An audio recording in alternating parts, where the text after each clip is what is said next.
In this video, we're going to be covering dental fillings. Now, someone who gets cavities, whether it's through eating a lot of snacks, having poor oral hygiene, the result is ultimately dental decay, or in the fancy world, we call it fillings. Now, the way to break it down is I get questions all the time. Hey, Dr. Albert, do I have a cavity or do I have filling? When you have a hole in your tooth, the fancy name for the hole is called a cavity. In reality, a cavity is the empty space, but what a person has is dental decay. So to understand the nomenclature, or the way we talk in the dental world, dental decay is what a person has. Dental decay is caused by bacteria that eat away tooth structure, and then you have an empty space, which is called a cavity. Then the cavity needs to be cleaned, and then it needs to be sealed with a filling, and that's what fillings are. In the next few videos, we're going to be covering different types of dental fillings, from class 1 to class 2 and etc. And we're going to be demystifying of someone who's interested to join the dental field, what our dental fillings are, how do they develop, and what are the different classes of classifications of dental fillings. I'm excited. Let's begin. In this video, we're going to be classifying different types of fillings. The first filling would be a silver filling or an amalgam filling, and it's used with mercury and silver, and it's not usually too great for the body, as mercury is not great for brain development. It's also not great for the environment, and it's hazardous. So many dentists are moving away from silver fillings. Now, many dentists are bringing into their dental office what's called a white filling or tooth color filling, and that's made out of resin. Resin is a fancy name for plastics. Well, good news is there's now resin fillings that are plastic. There's also ceramic fillings. There's also other kind of fillings that don't have plastic in it. Anyone who's interested in the dental field, you'll get to know slowly which filling is indicated for what. The idea for this video is just to classify fillings so you better understand. So there are silver fillings and then there are white fillings. Both of these are called direct restorations. That means they're done straight at the dental office. Patient walks in, cavity or decay is removed, the area is cleaned, then a filling is put in that same day. In the next video, we're going to break down what are indirect restorations. Indirect restorations are something that you do not right away. It is a filling that could be treated with an indirect restoration. Filling has decay, it's cleaned, the decay is cleaned, the tooth is cleaned.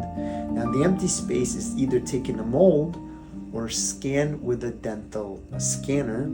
The information is sent to the dental lab. The lab actually fabricates something on a model. So it's not directly in the mouth, it's called indirect. So it's made on something that's a duplicate of the mouth. It's made there, and usually that could be an inlay, an onlay, or a crown. It could also be a veneer. All of these are covered in other videos, but fillings that are done or restorations that are done not indirectly in the mouth are called indirect restorations. In this video, we're going to be covering what is a class 1, class 2, and so forth restoration in the dental world. To make it easier and to classify, we need to understand that a dental tooth or a tooth itself has 6 surfaces. The surfaces, as you can see on top over here, the surfaces are different sides. For the purpose of this video, just pretend you have 1, 2, 3, 4, 5, and 6 surfaces of a tooth. 1, 2, 3, 4, 5 usually, and then the 6th one is the corners. So there's a classification between class 1, class 2, and so forth that dictates which surface has a cavity. In this video, we're just going to be covering 2 surfaces. In the next videos, we're going to cover the rest. So class 1 filling is when on the biting surface or right in front of the tooth, in the front, there is a cavity. Just like the picture shows here, class 1 restorations have one surface and it's designed to be on one spot in particular. And class 2 is when 2 surfaces are connecting together. Class 2 restorations are more challenging. They're usually involving a surface that's in between the teeth. And that's how we in the dental world classify class 1 and class 2. The next videos, we're going to break down the rest classifications. With cavities that develop in the front and they involve two surfaces of a tooth, a front and a side, or a front and a side this way, a front and a side this way, or behind the area, that's considered class 3. Class 3 is when front teeth have two surface cavities. Class 4 is when a front tooth actually gets involved and you have a chip at the edge of the tooth. That's considered a class 4 restoration. Now, the reason we do these classifications is that we categorize them and we know how to treat them, because each classification dictates a specific position in the mouth and how many surfaces are involved. The next video, we're going to cover class 5 and class 6. Class 5 is when you have a cavity that's by the gum surface. Whether it's a front tooth and the cavity is by the gum surface, or whether it's a back tooth by the gums, that's class 5. And then class 6 is something very unique. It includes back teeth when it has multiple surfaces, but it also covers the cusps or the highest peaks of the chewing forces. Now, if you notice very carefully, the classifications were designed based on the order of which that they're most common. Class 1 cavities show up more often in the mouth, class 2 more often, class 6 are very rare. And it's important to get to know classifications. You could always look them up at Google, type in class 1 cavity, class 2, and so forth. You get a better understanding on different surfaces and their classifications. In this video, we're going to be covering something very interesting. We're going to be covering anterior teeth. Now, in the dental world, the classification goes as follows. Front teeth are called anteriors, back teeth are called posteriors. Now, to learn which teeth fall under each category, it's very simple. We know that the sharp teeth, the ones that make us look like vampires, and they're called canines. Sometimes people say, oh, canine, you mean the dog. No, not the dog canine, but canine as your sharp teeth. Your sharp teeth, from those sharp teeth forward, is called anterior teeth. For the tooth right behind the sharp tooth, it's called posterior. Now, in the next video, we're going to be actually classifying in the anteriors what each tooth is labeled as, and then we're going to be covering what each of the teeth in the posterior or the back of the mouth is called. Now, anterior in reality means anything that goes to the front of the mouth, and posterior means everything that goes to the back of the mouth. And that's what we're going to be breaking down in the next few videos. With the anterior teeth, we're going to start with the two teeth that are part of what we call the social smile. When we're smiling, the front two teeth are the first to be seen.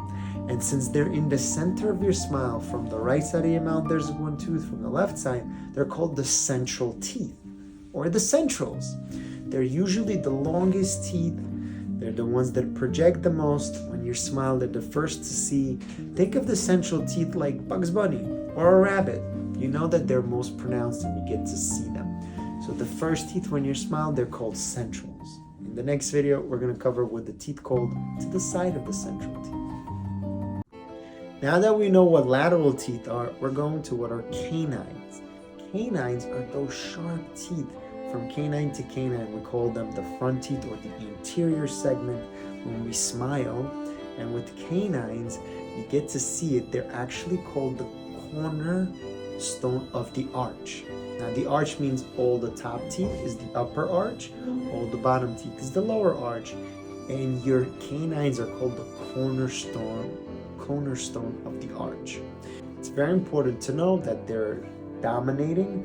If your two front centrals are one length and the laterals are a little bit shorter, the canines are usually the same length or close to it to the centrals.